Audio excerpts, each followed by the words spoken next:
दोस्तों, government jobs में reservation पाने के लिए आपको एक आईडी प्रूफ देना पड़ता है। उस आईडी प्रूफ में आपको ये बताना पड़ता है कि आप कौन सी कैटेगरी से बिलोंग करते हैं। क्या आप दलित हैं, क्या आप शेड्यूल कास्ट हैं, क्या आप माइनॉरिटी हैं। ये सारी चीजें आपको डिटेल में बतानी पड़ती है ताकि आपकी जो सीट है वो कंफर्म हो सके।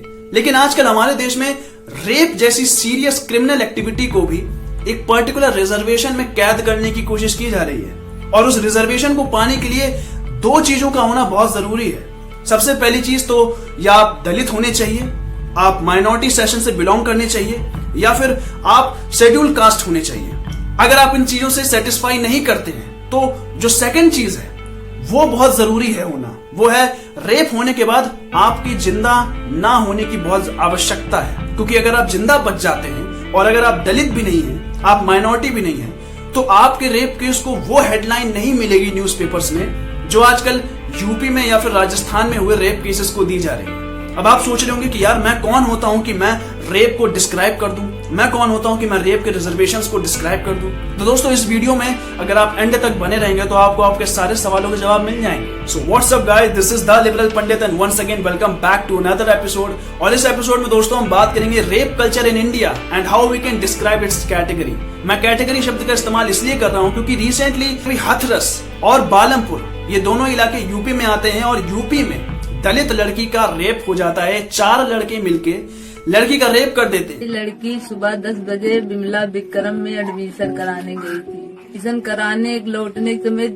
3-4 लड़के उसको हाथ में इंजेक्शन लगाए, उसको ले गए, उसके अपने रूम पे ले गए, उसके साथ रेप किया हमारे बच्चे को। लेकिन कुछ लोग इस बात में ज्यादा इंटरेस्टेड रहते हैं कि जो लड़के ने रेप किया है क्या वो हिंदू था या फिर वो मुसलमान था। सोशल मीडिया में जिस तरह से पूरे मामले को सांप्रदायिक रूप दिया जा रहा है वो कोर्ट और पुलिस की नजर और उसके दायरे से बाहर हो चुका है। जाहिर है अपराधी किसी भी मजहब या जाति का हो सकता है, बल्कि होता ही है, लेकिन इस पैमाने पर देखना बलात्कार के मामले के साथ और नाइंसाफी है। शायद में आरोपी संजीव, रवि, लवकुश और राजकुमार 4 लोग आए और पीड़िता को दबोच लिया।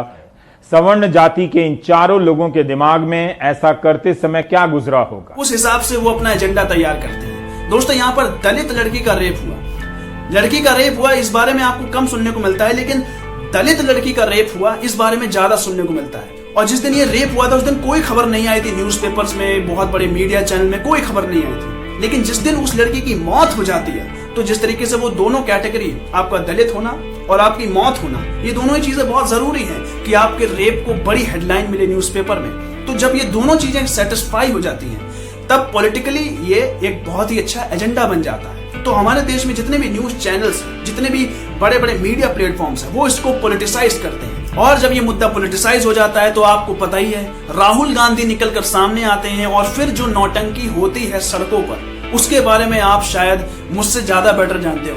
मैं अकेला जाना चाहता हूँ, मैं शांति से यहाँ खड़ा हूँ। भैया कैमरा लाइए सर, कैमरा लाइए सर। मैं अकेला शांति से यहाँ खड़ा हूँ, मैं अकेला जाना चाहता हूँ। उसके बाद क्या होता है, जस्टिस मिला कि नहीं मिला इसके बारे में कोई बात नहीं करता। बात आ जाती है सीधा राहुल गांधी के ऊपर। राहुल गांधी पॉलिटिसाइज करते हुए सड़कों पर निकल आते हैं प्रियंका वाड्रा के साथ। वो चलते हैं सड़कों पर, भाई मासूम है, युवा है, तो वो गिर जाते हैं तो यूपी पुलिस उन्हें उठाती है। फिर वो यूपी पुलिस के ऊपर इल्जाम लगा देते हैं कि भैया यूपी पुलिस ने मेरे ऊपर लाठी चार्ज कर दिया। ये सारी नौटंकी आप देखते हैं, लेकिन उस दलित लड़की के बारे में कोई बात अभी नहीं होती। सिर्फ पॉलिटिकली मुद्दा बन गया, एक स्टेज तैयार हो गया जहां कुछ बड़े बड़े नेता आकर अपना भाषण देंगे, उनके परिवार के प्रति संवेदना व्यक्त करेंगे और दिखाएंगे कि देखो मुझे कितनी ज्यादा चिंता है, मैं हूं सबसे बड़ा नायक, मुझे वोट दो। इस बारे में ज्यादा चर्चा होगी। इस बारे में चर्चा होगी कि देखो मेरे प्रदेश में इतने रेप हुए, तुम्हारे प्रदेश में इतने ज्यादा रेप होते हैं, मेरे प्रदेश में इतने कम रेप होते हैं, तुम्हारे प्रदेश में इतने ज्यादा रेप होते हैं। इस बात पर चर्चा होने लगती है। दोस्तों, राजस्थान में भी 2 माइनर लड़कीज के साथ रेप होता है।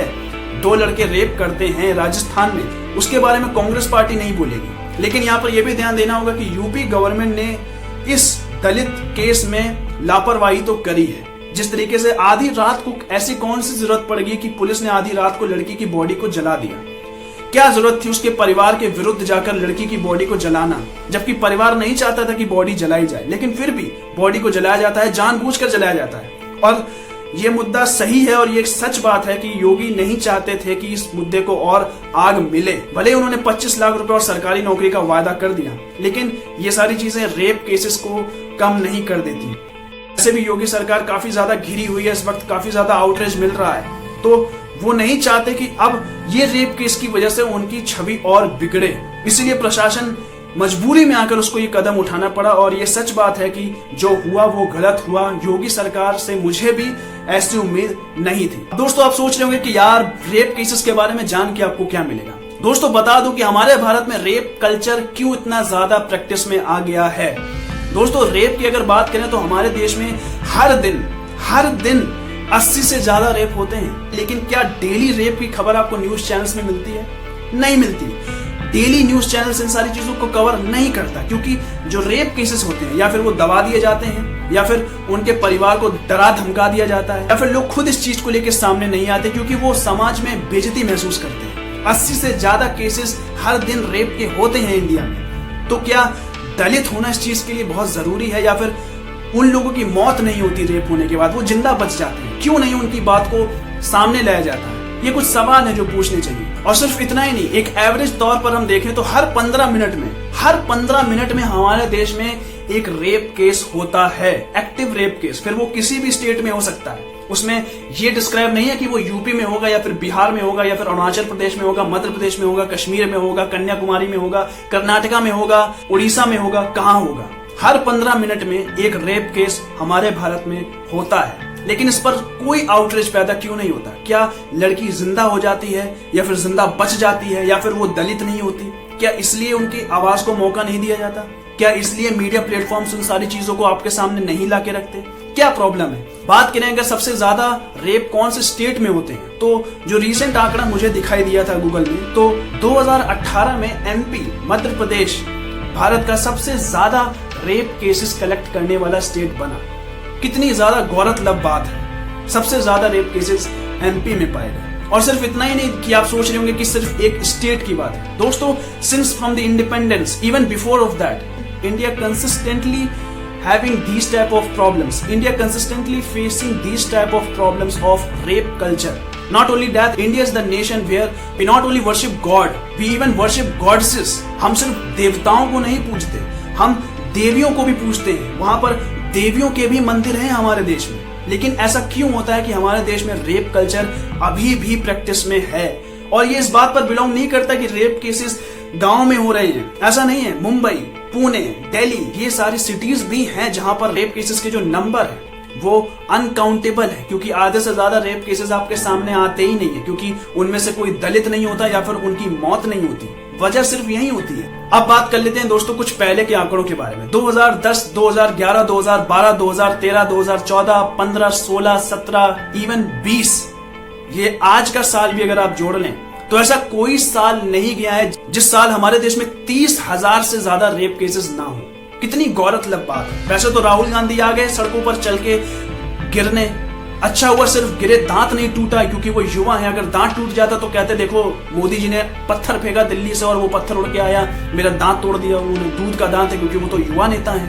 कांग्रेस पार्टी देश में 50 साल से भी ज्यादा राज करी है और 2010 से लेकर 2014 तक अगर हम देखें तो ऐसा कोई साल नहीं गया जिस दिन 30,000 प्लस से ज्यादा रेप केसेस ना देखे गए। ये कोई कोरोना केस नहीं है कि 30,000 से ज्यादा कोरोना केसेस आ रहे हैं। ये रेप केसेस हैं। इससे बड़ा वायरस और क्या हो सकता है? हमारे देश में रेप केसेस की प्रथा चली आ रही है और ये हर पार्टी में बिलोंग की है, फिर चाहे वो बीजेपी हो, कांग्रेस हो और भी छोटी मोटी पार्टी जो कि स्टेट रूलिंग पार्टीज नहीं है। कोई भी पार्टी क्यों ना हो, रेप केसेस को एंड कोई नहीं कर पाया है और ना ही कोई कंट्रोल कर पाया है। क्या सिर्फ हमारे देश में ये प्रैक्टिसेस कंटिन्यू रहती हैं? तो दोस्तों ऐसा बिल्कुल नहीं है। बात करें अगर अमेरिका की, बात करें ब्राजील की, बात करें हमारे भारत की, यूनाइटेड किंगडम की, मेक्सिको की, फ्रांस की, तो इतने बड़े चढ़े देश, इतने डेवलपिंग देश, इनकी भी कंडीशन रेप को लेकर कुछ ज्यादा अच्छी नहीं है। इतने पढ़े लिखे होने के बावजूद इन देशों में रेप केसेस को देखा गया है। इवन यूएस में तो सबसे ज्यादा रेप केसेस देखे गए, जहां सबसे ज्यादा पढ़े लिखे लोग रहते हैं, जहां पर हमें और आपको जाना बहुत अच्छा लगता है। अपनी घर की बच्चियों को, अपने घर के बच्चों को भेजना बहुत अच्छा लगता है। हम प्राउड फील करते हैं कि भाई हम तो यूएस घूम के आ रहे हैं, लेकिन वहां पर सबसे ज्यादा रेप केसेस होते हैं। ये इस बात को दिखाता है कि एजुकेशन से रेप का कोई लेना देना नहीं है। रेप एक सोच के ऊपर डिपेंड करता है। रेप एक आइडियोलॉजी है। अगर आपकी सोच गंदी है तो आप रेप करेंगे, और तब आपको ये नजर नहीं आएगा कि रेप होने के बाद आपको फांसी होगी, आपको कौन सी सजा दी जाएगी या आपको डायरेक्ट शूट कर दिया जाएगा। आप सिंपली रेप करते हैं, और ये इस बात को दिखाता है कि इसमें सरकार का कोई हाथ नहीं है। इसमें सिर्फ और सिर्फ हमें प्रैक्टिस की जरूरत है, हमें अपनी आइडियोलॉजी को चेंज करने की जरूरत है। हमें इस बात को सोचने की जरूरत है कि अगर हमारे घर में हमारी माँ और हमारी बेटी के साथ ऐसा होगा तो हम पर क्या बीतेगी। जब तक ये सवाल हम अपने आप से नहीं पूछेंगे तब तक हमें रेप जैसी क्रिमिनल एक्टिविटी की वैल्यू को भांपना बहुत ज्यादा मुश्किल हो जाएगा। हम नहीं सोच पाएंगे कि असल में रेप होता क्या है, और ना ही ऐसी कोई डेफिनेशन हमें इस बात को डिस्क्राइब कर पाएगी कि एक्चुअल में रेप होता क्या है।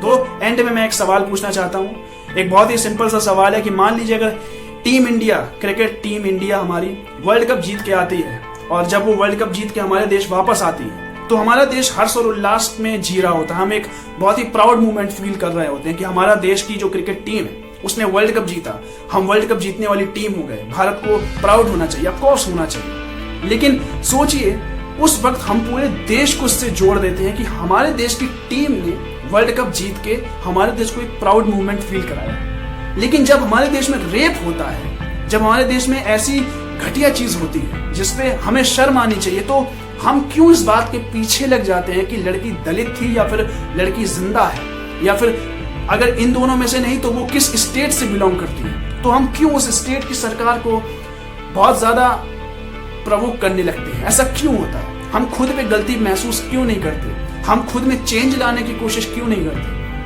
क्योंकि गवर्नमेंट चाहे भले ही कितने भी स्ट्रिक्ट एक्शन क्यों ना ले ले, लेकिन रेप जैसी जो प्रैक्टिसेस हैं वो मस्तिष्क और आइडियोलॉजीज पर डिपेंड करती है, जो कि हमारे फ्रेंड सर्कल से हमारे अंदर पैदा होती है। और ये बहुत जरूरी है कि हम मोरल साइंस पर ध्यान दें, हम अपने एथिक्स को और स्ट्रॉन्ग करें, क्योंकि सिर्फ नाम बदलने से राम राज्य नहीं आ जाता, सिर्फ लोगों के स्थान बदलने से राम राज्य नहीं आ जाता। राम राज्य लाने के लिए राम की आइडियोलॉजी को फॉलो करना होगा। राम राज्य लाने के लिए राम के एथिकल बिलीव्स को हमको महसूस करना होगा। उम्मीद करता हूं दोस्तों ये पूरा सिनेरियो आपको पसंद आया होगा, और जो सवाल मैंने आपसे पूछा है उसका आंसर कमेंट सेशन में जरूर लिखिएगा। तब तक के लिए जय हिंद, जय भारत, आप सबका बहुत बहुत धन्यवाद।